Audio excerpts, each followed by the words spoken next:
it's just a little too cryptic. It's how, it's NES Day stuff. But here comes the best game of all time. Hydlide. There's just no explaining. Can you believe that they didn't allow Fiesel and myself to speedrun this in a race?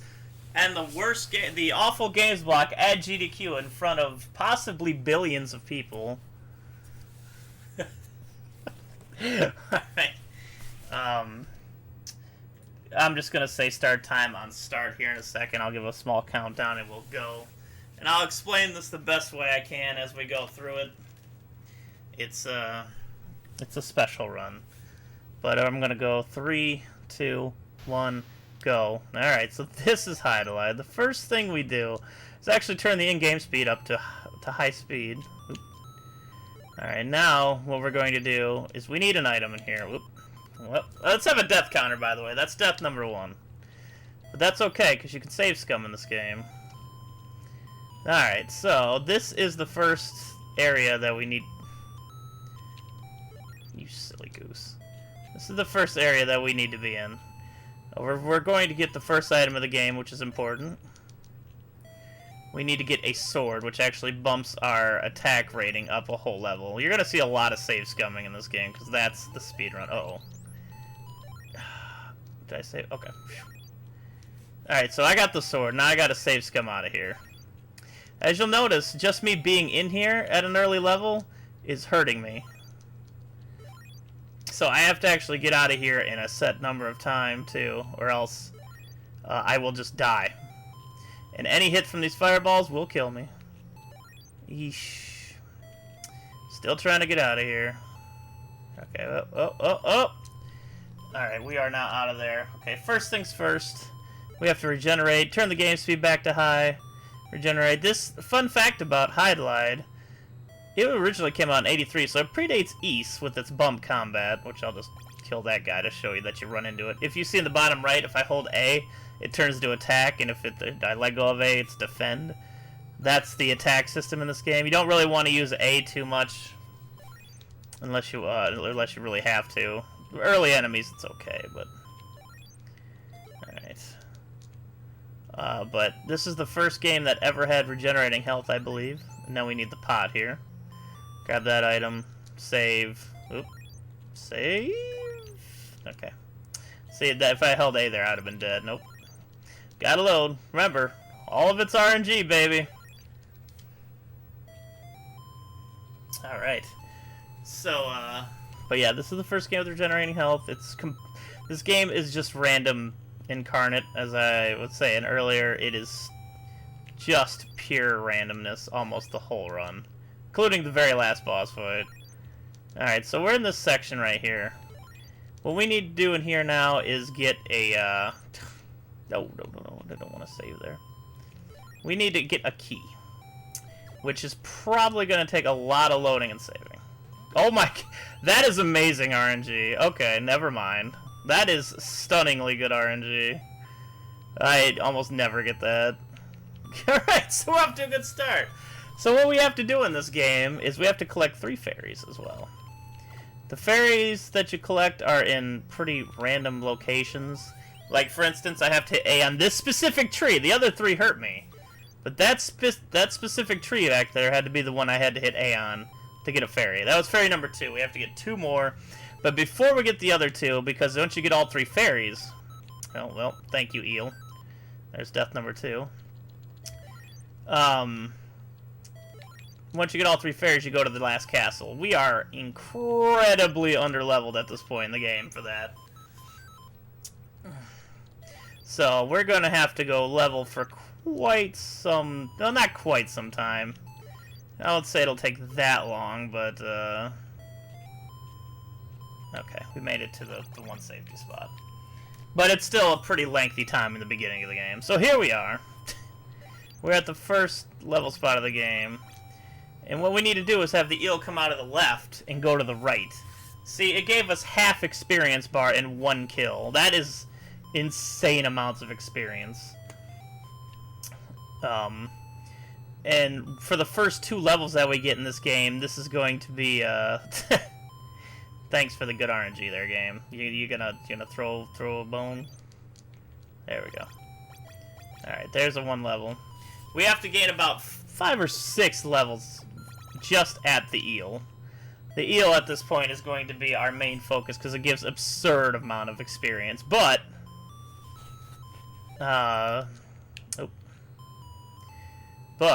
we need to we need to hope he comes out of the right area, or we will not get the experience we need, because if we face it straight on, it will kill us instantly.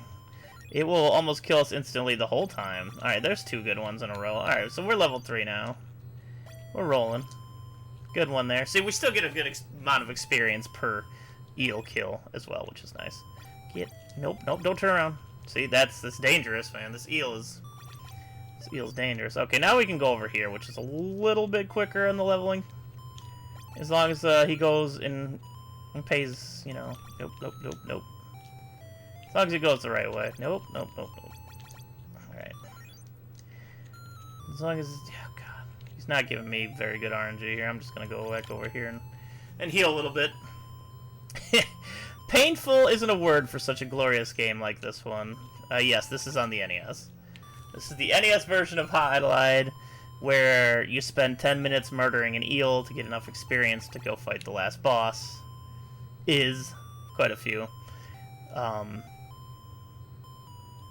Okay, we're full on health again. We're gonna go back over here and try to do a little crap. See, it's not worth it if I would have just killed him there because he took so much of my health. But we're just looking to get him on a good angle.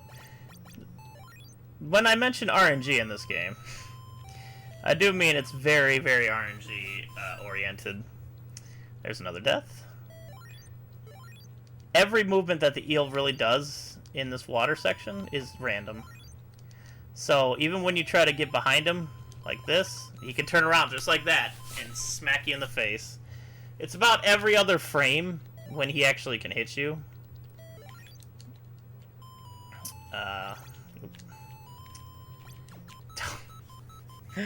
As you can see, this is easily, and I mean easily, the hardest part of the game. Not the trolliest part, I don't think, at all, but definitely the hardest part, because you're dealing with low health as it is. When you sit in the water, you're losing health at this point because you're not leveled enough yet, and it drains your health pretty quickly. There we go. So that's why we're saving after every kill, because it's just too dangerous not to. We're gonna go over here and go ahead and heal a bit. One little nice touch by the eel is that when you're in the water, he actually pops out, but when you're on land, you can only see the shadow, which I always thought was kind of neat. No, there's another one. And of course, everybody loves the music in this game. Side Spirit said earlier, it's the catchiest music of all time. It wants to be Indiana Jones so bad. It tries so hard to be Indiana Jones. Oop, that's gonna kill me. Oop. There we go. Alright, we gain another level. Alright, I believe we only have 2 more levels to gain on the eel.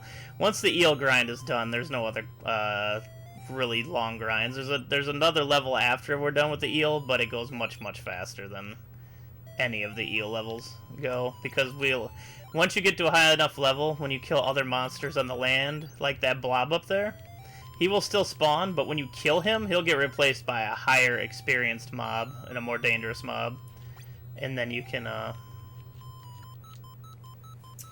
farm them for a quick level at the end. And there's no safe part about leveling in this. You actually need every ounce, every little micro level you can get, every little bit of hit points, every little bit of magic. You need it all for the last boss, because the last boss is well, I guess I'll have to explain when I get there. He's an interesting one. He's also completely random, of course. I mean, what would Hydlide be without being completely random? But he's random. You need to use magic in the room to be safe to even get a chance to most of the time. And there comes a point where we're not allowed to save, because we have to do enough damage to him and then leave and heal and go back, which I'll explain when I get there. Alright, we are one more eel level away from being done with the eel. This one's a little bit slower than the rest, but we have so much health at this point we could stay on the screen for a while and kind of just... Oh, no! That was close. I got pinned. And kind of just grind off this guy. There's the turnaround again. God, that head fake, man. So scary.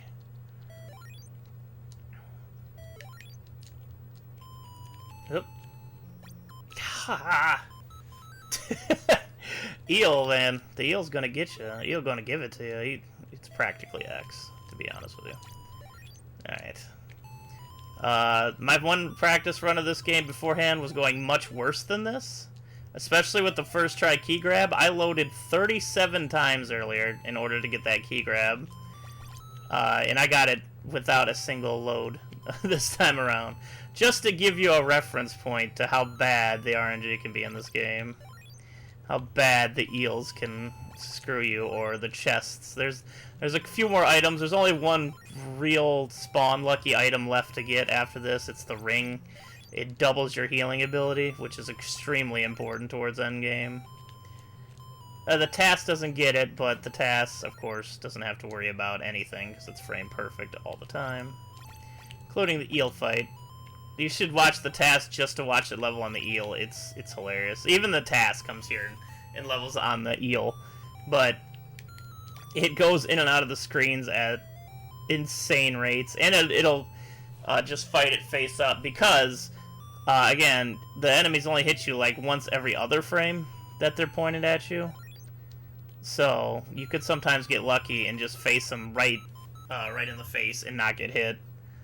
Unfortunately, I don't think you could actually be able to manipulate this.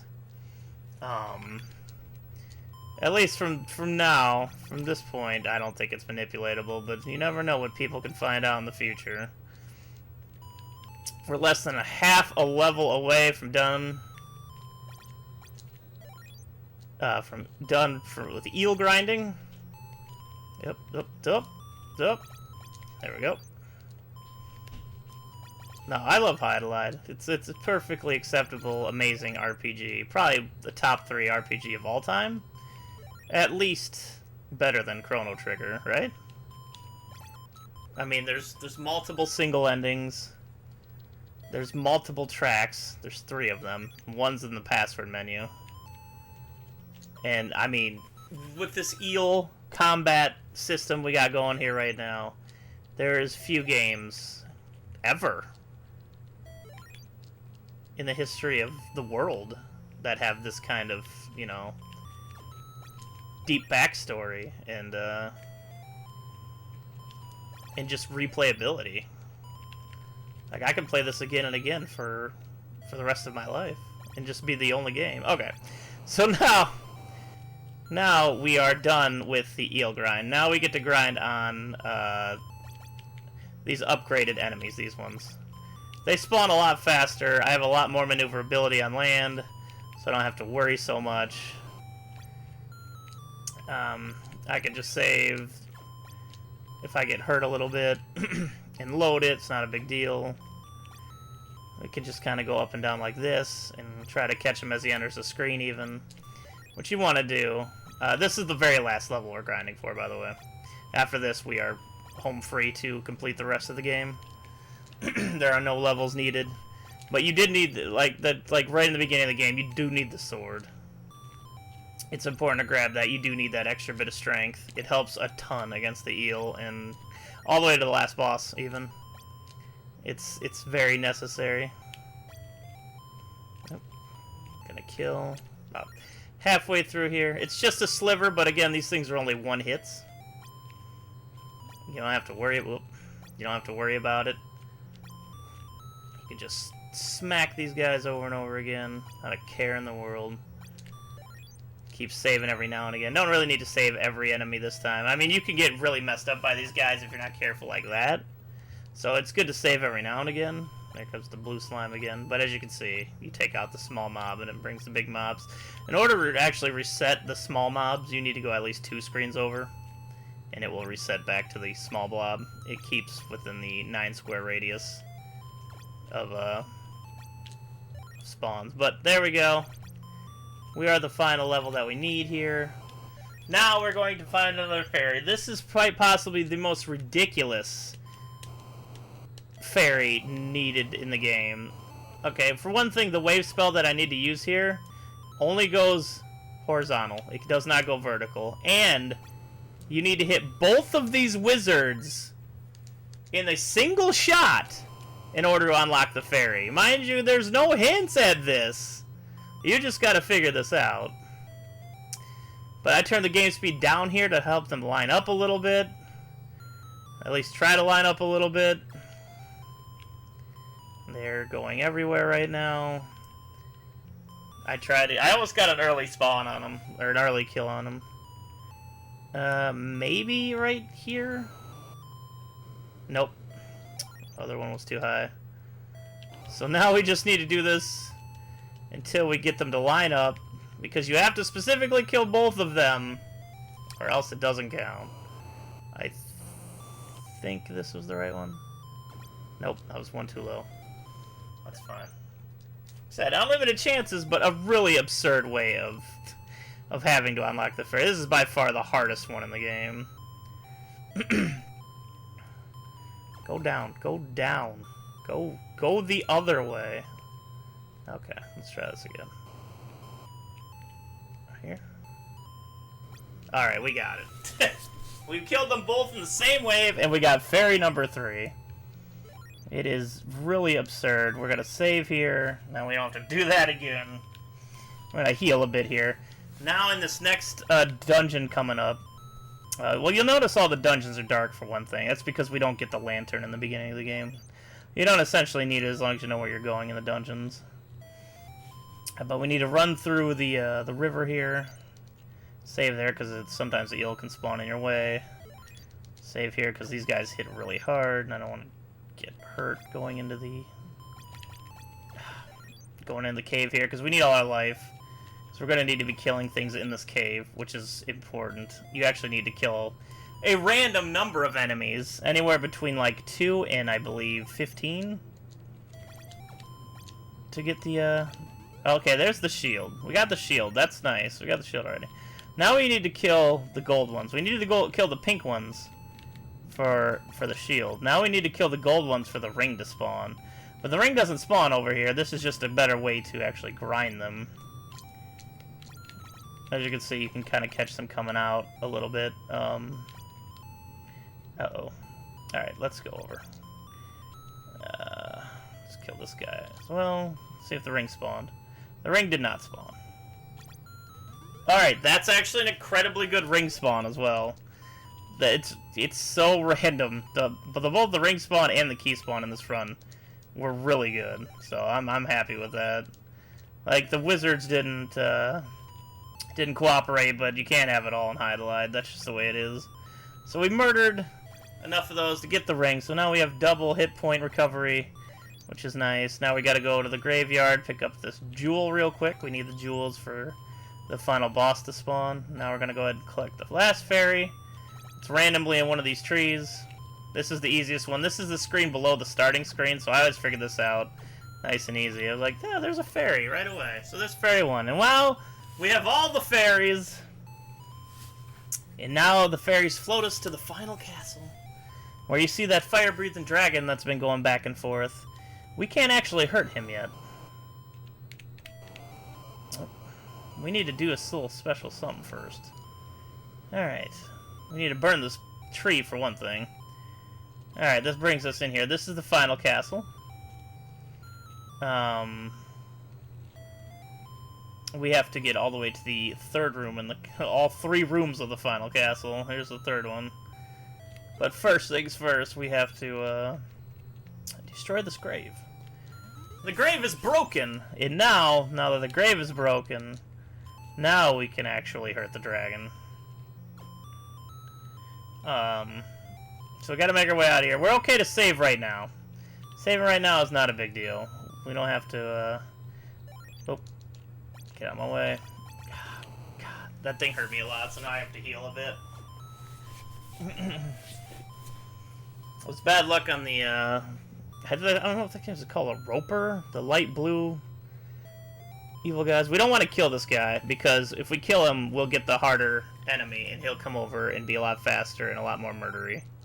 So what we have to do now is we have to just run in and defend attack. I really want that other guy to get out of there. See, now the dragon's health is a third down. If I held A at all, attacking that dragon, it would kill me instantly. So at this point in the game, the last two bosses, we can't hold A for attack at all. We just have to run into them and wait for them to die. Alright, he's really low on health now. We just need one more full recharge and we're good to go. Again, we have to wait for our life. This is why the ring is so important. The ring saves so much time at the end of the game. Especially if you get trolled. Mike, that's because this game wants to be Indiana Jones really badly. Just wait for the ending music as well. Alright, we're gonna save. Though we can't load here anyways, but we're gonna save. And the dragon is dead. And we get the medicine. What the medicine does is gives us a free refill on health when we die. This is very important on the last boss. We grab the ruby. This is the last item we need in the game. It also emptied the moat. / river. So no more eels. The eels are dead now, everyone. We don't have to worry about them anymore. But we need a full recharge of health here before we go into the last boss fight, which is incredibly random where he spawns. His attack rate and everything is fine, but his location on the screen is completely random. He can be anywhere, and there's usually 4 enemies around there. All right, what we're gonna do is slow it down. We're gonna get to flash, which is the best magic. We're gonna use it right away, which will clear all the enemies on the screen and his fireball, so we don't have to worry about any of that. He'll use another fireball, but... Alright, I might have to reload here. Okay, hold on. Yeah, that's gonna have to reload here, which is fine. The last hit in before you use medicine, you do hit attack, so it does a large chunk of his health off at one time. This makes it so, you actually hit him for a ton of damage, for one thing, so he completely, he loses like half his health in that attack. Oh, that guy behind me is gonna ruin it again. They're spawning behind me, so I have to reload again. That's yeah, that's endgame RNG for you. We flash to get rid of everything, but then they spawn back really fast. Yeah, the death counter's in like the 30s or something. 15? Well, less than I thought. Alright, this time we should be good. And we were full, we gotta hit him again as much as we can. Alright, that should be okay. We should be able to come back in here. But now we can't load and save. If we can't save and load. Because if we save and load now, we'll lose our medicine. So if we get trolled in here like we just did, we gotta do our best to get out of the way. Okay, we got lucky there. And if we lose the medicine, it's gonna drag on the last fight a long time. So now we're back out here, we're gonna heal up. The dragon, the final boss in this game actually doesn't lose, or doesn't gain back his health like most monsters do when you leave for a few rooms. He stays that hurt. But we're gonna need full health when we go against him. And then we can't hit A or else he'll kill us. He gets the benefit of the doubt. Alright, what we're gonna do here is go 2 screens over. That'll reset this room. Okay. Now we're hoping... Okay, good. Alright, here we go. This is gonna be it. Hopefully. And when he dies, it's time if I get him this time. Okay, he's in a good position for me to get him. Hopefully we nail him. We'll find out here in a second. Time. And that is Hydlide. That was actually a pretty dang good solid run overall, I gotta say. Really good RNG in a couple spots, really bad in others. The grind was not good. But as you can see, the 3 fairies that got split apart in the opening cutscene come back together. You save the princess. She bows, and then there's more Indiana Jones music, because really, this game really wants to be Indiana Jones deep down inside. Thank you for the GGs. Really appreciate it. This is Hydlide in all of its masterfulness. This is the whole ending screen, by the way, for all the crypticness and ridiculousness this game throws at you. This is what you get. Your main hero walks to the middle of the screen, stares at you, the princess takes a bow over and over again, and you get congratulations. And that's it. That is the entirety of the game. You don't use any spells except wave and flash in this. Turn, the first spell literally just turns the enemies around. That's all it does. It will spin the enemies and point them in another direction. Fire, well, I use Fireball to burn the one tree, but it does a little fireball damage. Ice is like fire, but a little stronger. And then wave is the same thing, but it's used to unlock the fairy, and then flash clears the screen. For a little extra explanation on how all the magic spells work. But turn is, you could just load the game up and use turn right away. All it does is turn the enemies around. It'll show them spinning. But that's gonna be it for me. I hope you enjoyed Ultimate 3 Exodus, which actually went really well, and Hydlide, which went pretty darn well as well. We got a few of the good spawns right away with the key and the ring. You know, I can't really ask for much better than that, especially with how trolly the last boss room was and how trolly the eel was. It's a pretty darn good run. Alright, thank you so much again for having me. Thank you, RPG Limit Break, for hosting this, and Questing for Glory for having me. Really appreciate it. Tune in for, or stay tuned, I should say, for lots more great RPG action coming at you, and I'll see y'all next time.